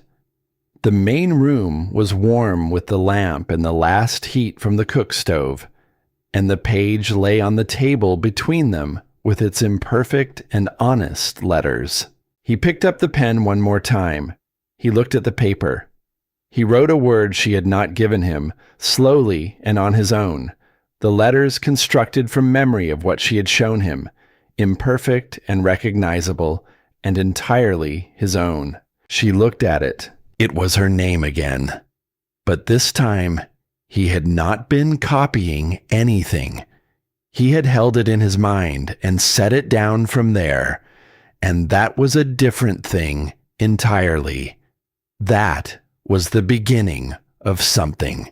She looked up at him, and he was already looking at her. And outside the stars were fully out above the ridge, and the ranch was quiet in the way it was, only when everything that needed doing had been done, and there was nothing left but the fact of being in a place that was finally, after a long time of being otherwise, entirely inhabited. The bundle of letters on the shelf across the room, the blue ribbon still tied, still holding 6 months of his voice in someone else's hand, sat in the dim light at the edge of the room where it had always been. She had not moved it. She did not intend to. They were part of the story, the beginning of it, the part that had brought her here, which meant they were worth keeping even if they were also, now, the least necessary part of what she carried. Beside them on the shelf, she would put the page. Both things true, both things real. One made by the work of getting here, and one made tonight at this table, and between them the full account of how 2 people find each other when they each have something hidden and learn, slowly and not without difficulty, that the hiding was always the loneliest part. She said nothing. He said nothing. The lamp burned. The wind moved through the grass in long, slow waves beyond the window, the same wind that had been moving through that grass before either of them arrived and would continue long after, indifferent and beautiful and old beyond all reckoning. But the room was warm. The room was full. And on the table between them, in an imperfect and deliberate and honest hand, her name sat on the page and waited, the way all the best things wait, not with urgency, not with demand, but with the patient certainty of something that has already arrived and knows it, and only needs the people in the room to catch up. The weeks that followed settled into a rhythm that felt, to Nora, like something she had not experienced in a very long time. The rhythm of a life that was being built rather than simply inhabited. There was a difference between those two things, and she had learned it the hard way. In the long, quiet years after Philip was gone, when she had continued moving through the days of her old life, the way a river continues in its old channel after the source has shifted, not because the path was right, but because the path was already there. Here, nothing was already there. Or rather, what was already there required her presence to become something more than it had been. The garden responded to her tending in ways that she found quietly astonishing, not because she had not expected plants to grow when watered, but because the pace of it, the daily incremental proof of progress, gave her something she had not realized she was missing. Evidence. Evidence that her presence in a place made a difference to the place. She thought about this sometimes in the early mornings, standing at the west window with her coffee while the light came in across the range.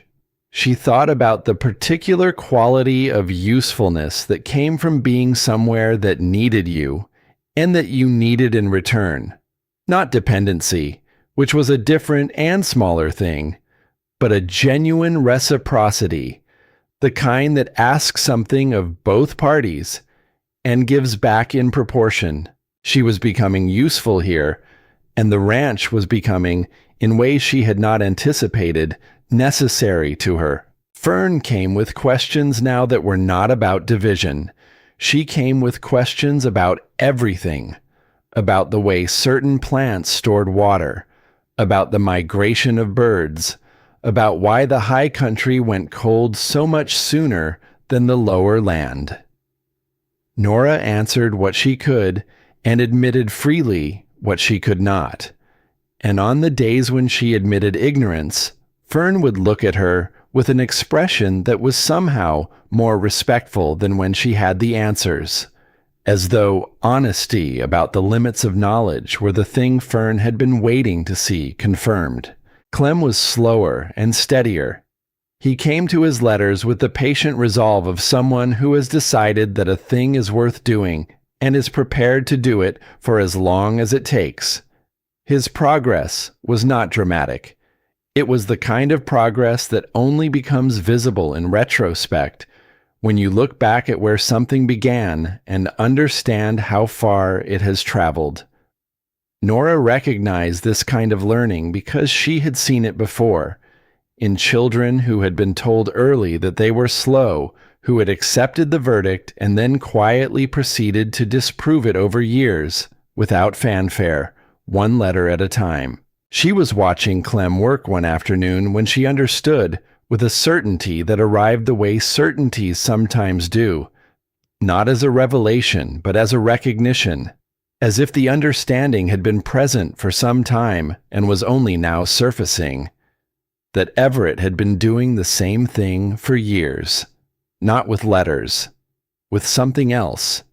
He had been told, or had told himself, that he was a man without a particular kind of access to the world, and he had proceeded, quietly and without fanfare, to find another way in. He had found someone to carry his words, and he had spent years accumulating the words worth carrying, and he had not stopped noticing the world simply because he could not write what he noticed in his own hand.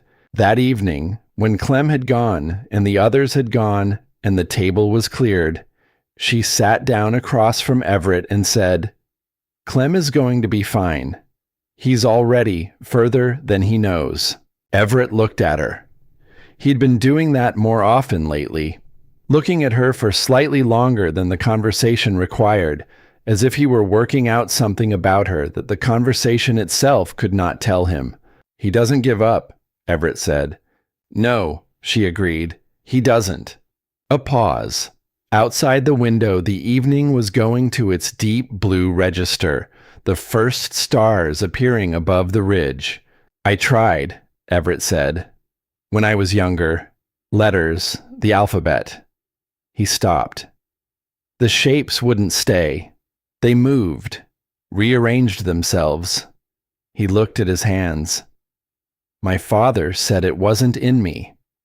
She was quiet for a moment. "Your father was wrong," she said. He did not answer immediately. He looked at the window, at the last light fading over the western range. "Maybe," he said, "or maybe it's just late." "It's not late," she said. "Clem is 11 and he's starting. You're 38 and you're starting.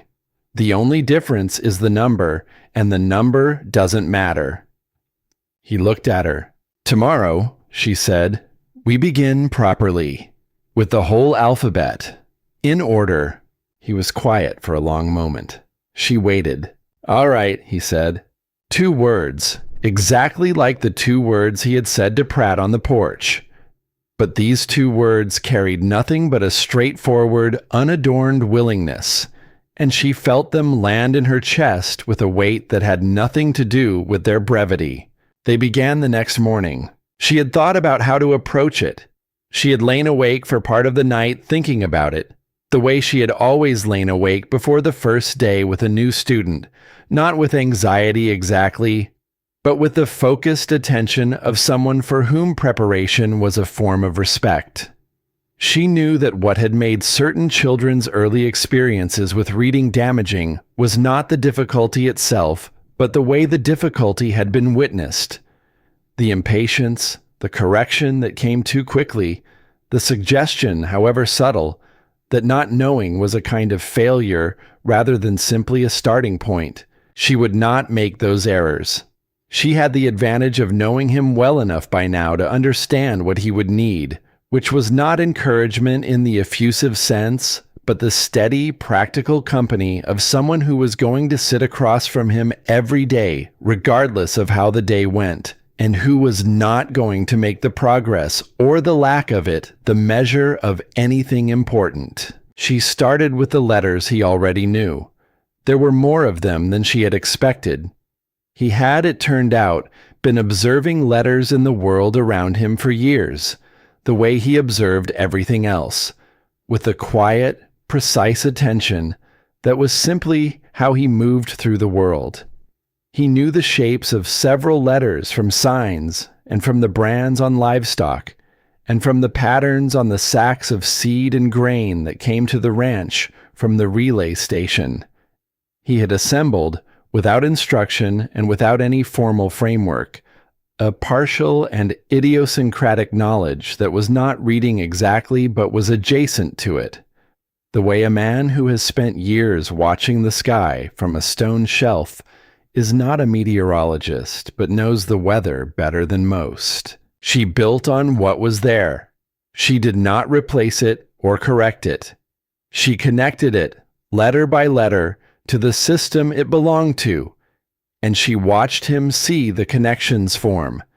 The same expression she had seen on Clem's face and on dozens of children's faces over the years, the particular light of comprehension that appeared not as excitement, but as something quieter and more durable, the expression of someone who has been trying to see something in poor light, and has finally found the right angle. They worked for an hour each morning before the day's tasks began. She had been careful to place it early, before either of them had any reason to be tired or distracted, when the light was still new and the house was quiet, and there was nothing pulling at them but the work itself. He was not fast, but he was not as slow as he had told himself he was. And she suspected that part of what had kept him slow in the past was exactly the thing she was taking care not to do. The watching, the assessment, the subtle pressure of someone else's expectation. Left simply to work, with a patient person beside him who had nowhere else to be, he made progress that she could see week by week, even when he could not see it himself. "You're reading," she told him one morning, about 5 weeks after they had begun, when he had worked through a short sequence of written words without stopping to ask for help. He looked at the paper, then at her. "Not well," he said. "No one reads well at the beginning," she said. "They just read." He looked back at the paper. She watched him read the line again. this time with a slight and entirely unconscious movement of his lips, the way new readers do when the words are becoming sound in their minds. She did not point it out. She simply watched with the specific satisfaction of someone who has been doing a thing long enough to know that this moment, the moment before someone realizes they are doing something they believed they could not do, is the most valuable moment in the whole process. Later that morning, while he was out in the north pasture and she was in the garden, Fern appeared at the fence with her slate and a question about something she had read in one of Nora's books, a passage about the way rivers carve their own channels over time, and the two of them sat in the morning shade of the barn wall and talked about it for half an hour. And Nora thought that exactly this, was the thing she had come here not knowing she was coming for. Not the ranch, not the letters, not even the man, though the man was becoming, in his unhurried and undemonstrative way, the most significant presence in her daily life. This, the particular feeling of being somewhere that needed exactly what she had to give, and giving it, and watching it matter. In the evenings, the lessons continued. The alphabet became words. The words began to become sentences. He was careful and deliberate with each one, bringing to the work the same focused attention he brought to everything. Not hurried, not performing effort, simply present in the way he was always present, entirely and without reserve. She found herself looking forward to those evenings with a specific and unguarded anticipation that she recognized, from its particular quality, as something she had not felt in a long time. Not the dramatic anticipation of excitement, but the quieter, more durable anticipation of someone who is moving towards something they have come to understand as good, as worth moving toward. One evening, about 6 weeks after Pratt's final visit, after the children had gone and the lamp had been lit against the early dark, Everett pushed back from the table and sat looking at the window for a long moment, and then said, without turning to look at her, "Pratt wrote me a letter once about a horse I was thinking of selling. He said it was my decision, but he thought the horse was worth more than the offer." He paused. "I had him read it to me 3 times. I couldn't tell if the letter said what I thought it said, or if I was remembering it wrong." Nora waited. "It said what I thought," he said, "but I didn't know that. Not for certain." He was quiet for a moment. "That's a particular kind of—" He stopped, looking for the word. "Loneliness," he said finally. "Not knowing if what you think you know is actually what you know." She looked at him, at his profile in the lamplight, the line of his jaw and the steadiness of his gaze on the window. "Yes," she said simply, "it is." He turned and looked at her, and something in his expression had the quality that came just before he said something that cost him more than usual. "I didn't want you to see that," he said. "When you came, I didn't want anyone to see it." "I know," she said, "and I understand why." She paused. "But I'm glad I did." He looked at her for a long moment. She held the look. "Why?" he said. Not a question exactly. More like the shape of a question, an opening into which she could put an answer if she chose to. She chose to, because it's the part of you that writes letters, she said. The part that had to find another way. The part that kept watching and accumulating and looking for the right current in the air. She paused.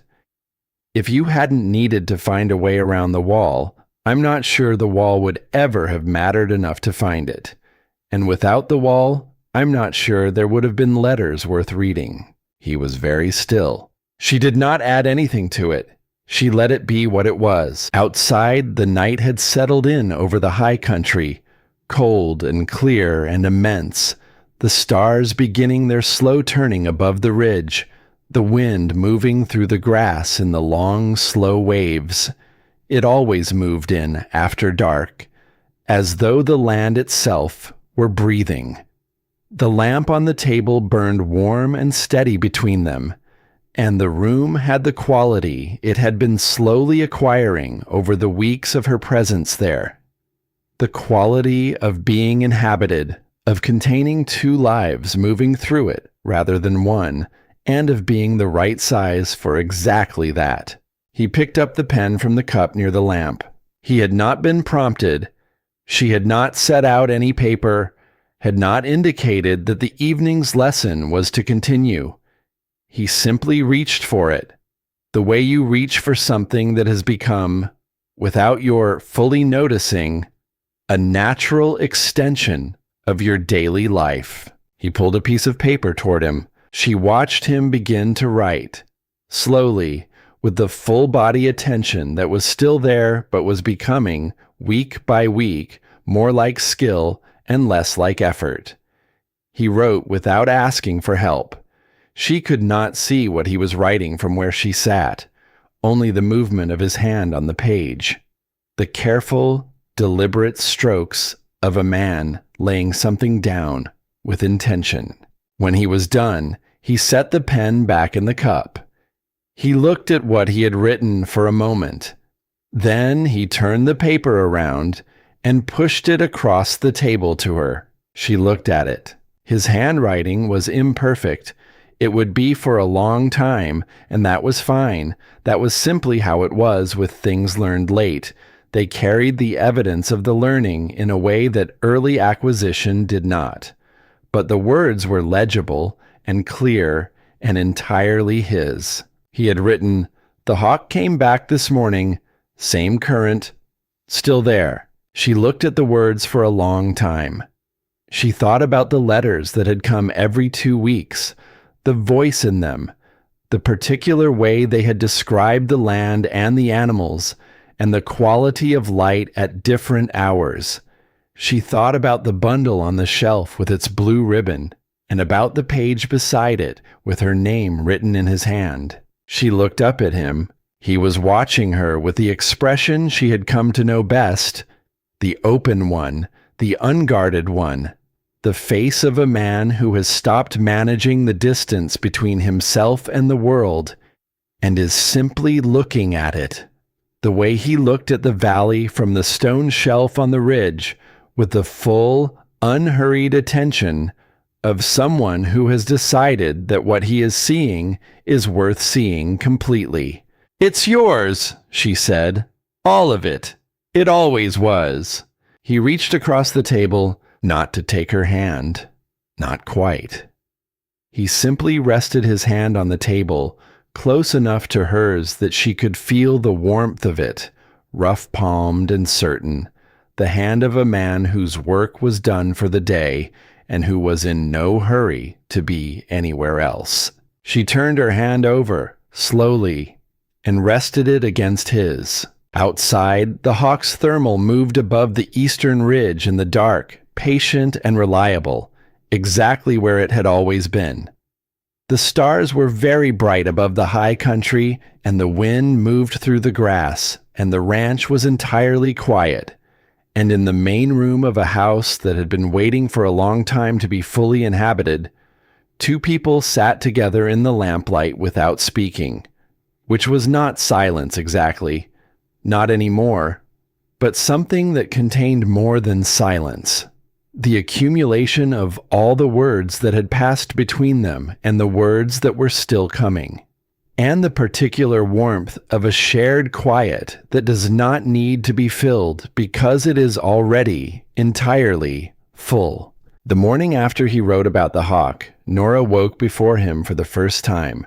She lay still in the narrow bed under the faded quilt and listened to the absence of his usual early sounds, the stove, the floorboard, the boots on the steps, and understood that he was still sleeping, which itself told her something.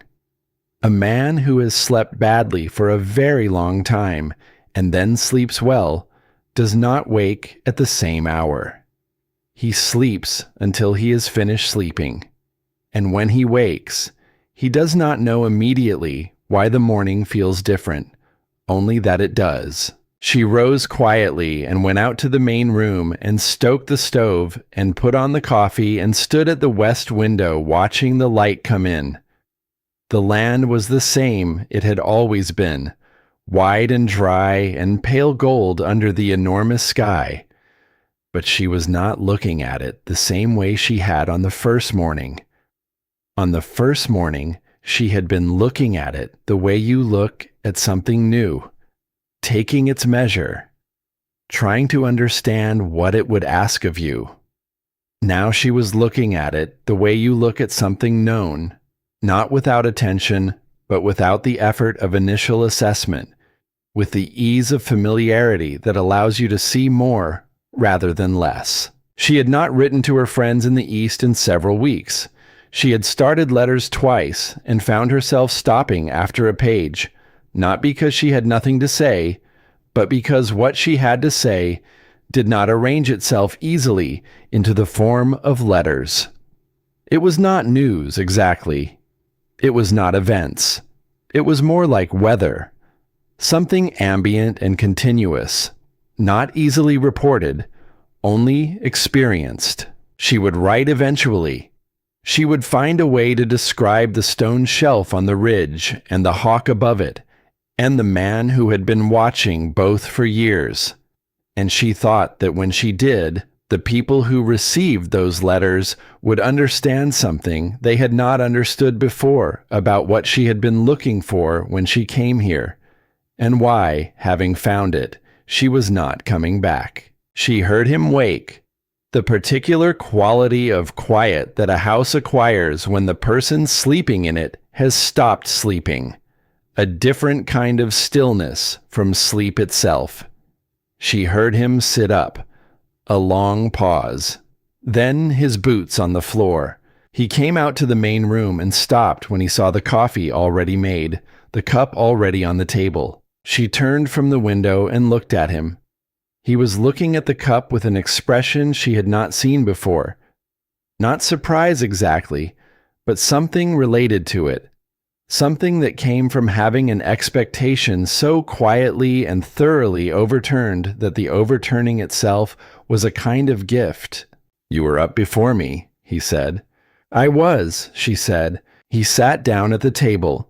She poured coffee and sat across from him, and they watched the morning come in through the west window together, the light changing from pale silver to the particular gold of high country early days, and the grass catching it and holding it, and the ridgeline to the east dark and clear and permanent. "I thought of something else," he said after a while. She waited. "About the letters."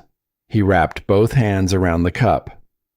"When Pratt read them back to me, the ones he'd written, I'd listen, and sometimes I'd think, that's not quite right. That's not quite the thing I meant." He paused. "But I never said so, because the words were better than what I would have said myself, better than what I could say." "But not quite right," she said. "Not quite right." She looked at him. "That's going to change," she said. He looked at her steadily. "The words will be yours," she said. "All of them. They won't always be better than what someone else might write. But they'll be right, because they'll be exactly what you meant, in the way you meant it." He was quiet for a moment. "That matters to you," she said, not a question. "Yes," he said. He looked at the window. "It does." She nodded. She understood it. She had always understood it. It was why she had come, or part of why. And it was why she had stayed, or part of why. The rest of the why was harder to name, because it was not a thing she had been looking for, and therefore did not have a name already waiting for it. It was simply the shape of what had formed between them, composed of silences and mornings, and a shared attention to the land, and a chalkboard placed against the wall before dawn, and a hand set over hers on the porch railing. After everything that had needed to be faced had been faced. It did not need a name. It was simply there, the way the hawk was there, returning to the same current, because the current was reliable and the current was real. Later that morning, she found him on the south fence again, working a section of wire with the same unhurried precision she had observed on the very first morning. The same economy of movement, the same certainty of hands, the same complete absorption in what needed doing. She stood a short distance away and watched him for a moment before he turned. He looked at her. The morning light was clear and direct, and it fell on him without softening, the way high country light always does, and she could see him plainly. The lines of his face, and the steadiness of his hands, and the particular quality of his stillness that was not absence but presence, not emptiness, but the fullness of a person who is entirely in the place they are. "Wire's holding now," he said. "Good," she said. He turned back to the fence. She walked to the far post and stood there, holding the wire taut while he worked the other end, and they worked together in the comfortable silence of people who have learned each other's rhythms well enough to be useful to each other without words, which is one of the finest things that can develop between two people and one of the least easily described. When the wire was secure, he walked back toward her along the fence line, checking each post as he came, and she walked beside him, and the dry grass moved around their boots, and the sky above them was enormous, and the ranch stretched out in every direction, and it was a clear, cold, bright morning, and the work was good, and they were in it together. Fern was waiting at the house when they came back. She had her slate and 3 questions that she had been composing since the previous afternoon, the precision of their formulation showing the careful preparation of a child who takes the privilege of asking seriously. Nora sat down with her at the table and worked through them one by one, and Everett sat at the far end of the table with a piece of paper and the pen, practicing in the quiet manner he had developed, not hiding it, not displaying it, simply doing it the way he did everything, as a natural extension of the day's work. Fern noticed. Nora watched her notice, watched the girl's eyes track briefly to what Everett was doing, and then returned to the slate with the tactful discretion of a child who has learned that some things are better observed without comment. Later, on her way out, Fern paused at the door and looked at the chalkboard on the wall, the one Everett had placed there without being asked, the one that had been the first evidence to Nora of the man he actually was. "Miss Calloway," she said. "Yes," Nora said. "Is Mr. Crane going to be in the lessons?" She asked it without judgment, without the social calibration that adults brought to the same kind of question. She asked it with the plain curiosity of someone who wants to know the shape of things. "He is," Nora said. Fern considered this. "Good," she said, and went out. Nora turned back to the room. Everett had heard. She could tell by the quality of his stillness, the kind that occurs when something external has arrived and is being absorbed. He was looking at the paper in front of him. She went to the stove and put on the afternoon coffee and did not say anything about it, because there was nothing that needed to be said. Fern had said it, plainly and without embellishment, the way children sometimes say the things that adults circle around and approach from angles and dress in careful language. Good. Yes, it was. The afternoon passed into evening in the slow gold way of high country afternoons, the light going warmer and longer before it faded, the shadows stretching east in long, soft parallels across the grass. She lit the lamp at the table, and they sat down to the evening's work, his pen moving slowly across the paper, her quiet presence beside him, the house warm around them, and the night coming in softly at the edges of the windows. He wrote a full paragraph that evening, 4 sentences about the quality of the light that morning, the specific way it had fallen on the south fence, the color of the grass at that hour. He wrote it in his own hand, in his own words, imperfect and entirely his. And when he finished, he set the pen down and read it back. And she could see him hearing whether it was right, hearing whether it was the thing he meant. He looked up. "Yes," she said before he could ask. "That's it exactly." He looked back at the paper. She watched something settle in him. Not relief, not quite, but the specific satisfaction of a person who has found a way to do the thing they needed to do, and who understands that the finding was the hard part, and the doing will get easier from here. Outside, the stars were coming out above the ridge one by one, sharp and very close in the high country dark, and the wind moved through the grass in its long, slow waves. And the ranch was quiet in the way it had been quiet for a very long time, except that now the quiet was different, inhabited in a way it had not been before, carrying within it the ordinary sounds of 2 lives moving through the same space, which are not dramatic sounds and are not particularly notable sounds, but are among the finest sounds a house can hold, because they mean that the house is what a house is supposed to be, and the lives inside it are what lives are supposed to be.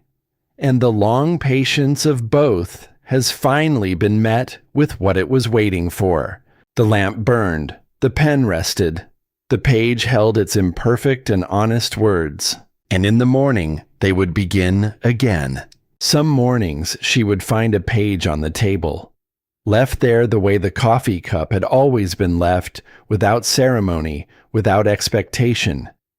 He rose before her, still, always. That had not changed.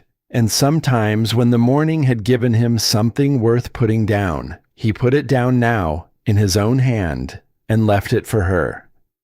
The way he had always left small things for her, not as a gift requiring acknowledgement, but as a simple offering of what the morning had given him. She read these pages with the attention she had always brought to his words, whether they had come through someone else's hand or his own.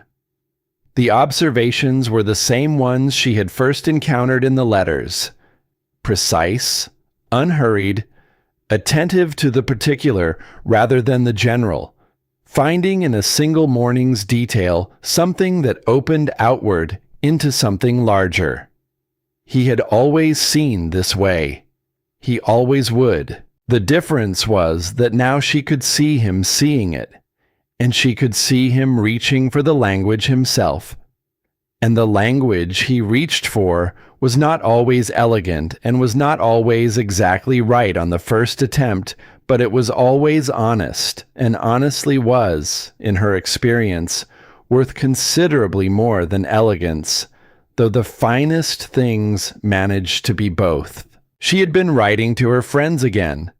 The letters she sent now were different from the ones she had sent before she came here, different from the ones she had imagined sending when she had first arrived and looked out at the wide, demanding land and wondered what she would say to people who lived elsewhere about what this place was. She found now that she could describe it, not because it had become easier to describe, but because she understood it differently, not as a setting for a life, but as a life itself, continuous and demanding, and full of the specific, unrepeatable texture of days lived in a particular place with a particular person. She wrote about the hawk. She wrote about Fern and the questions she assembled with such careful precision. She wrote about Clem and his letters and the way he had finally read a whole sentence aloud without stopping, and the expression on his face when he understood what he had done. She wrote about the garden in the different qualities of light at different seasons. She wrote about Reverend Aldous and his ledgers, and the particular satisfaction of watching a careful system of record-keeping prove, by the simple fact of its existence, that the truth was still there even when someone had worked to conceal it. She did not write about Everett directly. She was not sure yet how to do that, how to find the words for the specific nature of what was between them, which was not dramatic and was not easily summarized and was not, if she was honest with herself, entirely finished becoming what it was going to be. Things like this did not finish becoming. They simply continued, which was its own kind of completion, and she had come to understand that this was the finest kind. She wrote instead about what the mornings were like now, which was a way of writing about him without writing about him, because the mornings were what they were because of him, the way the garden was what it was because of Margaret, and because of the care that had gone into its initial planting, the way the ranch was what it was because of years of work and attention and a man who noticed everything and found it all worth noting. She sealed those letters and sent them south with the next writer from the relay station, and she did not know exactly what the women who received them would understand about what she was saying, but she thought they would understand enough. They were women who had lived long enough to know that the things most worth having did not announce themselves loudly, and that the life you built in a quiet place with a quiet person could contain more than the life that appeared, from the outside, to contain everything. On the last evening of the month, Everett came in from the late feeding and sat down at the table and picked up the pen without preamble. She was reading on the other side of the lamp, and she did not stop reading, only remained aware of him the way she was always aware of him when they were in the same room, which was a comfortable and undemanding awareness. The awareness of a person whose presence you have come to think of as simply part of the room's furniture in the finest sense of that word. She heard the pen moving. She turned a page. After a while, she heard it stop. She looked up. He had written something and was reading it back to himself, his lips barely moving, his brow slightly furrowed with the concentration of a person still new enough to this that reading required a kind of listening. She watched him finish. He set the pen down. He did not push the paper toward her this time. "Well," she said. He looked at her. "It's right," he said. She nodded. She went back to her book. Outside, the wind moved through the grass, and the stars turned slowly above the ridge, and the lamp burned between them, and the page lay on the table with its words, his words, entirely and finally his. And in the quiet of the high country evening, in a house that had been waiting for a long time to be fully inhabited, two people sat together on either side of a lamp, each occupied with their own particular way of making sense of the world in language, and the silence between them was the best kind of silence, the kind that does not need to be filled because everything necessary is already in it. This was what she had come for, though she had not known how to name it when she left. This was what the letters had been reaching toward through all those months of careful, unhurried, carefully chosen words. Not a declaration, not a resolution, not an ending, but exactly this. The ordinary evening, the lamp, the wind outside, the page on the table, and the particular quality of a shared quiet that belongs only to people who have learned each other slowly and honestly and without pretense, and who have decided, each in their own way and in their own time, that the learning was worth it. The lamp burned, the wind moved, the stars turned, and in the morning they would begin again.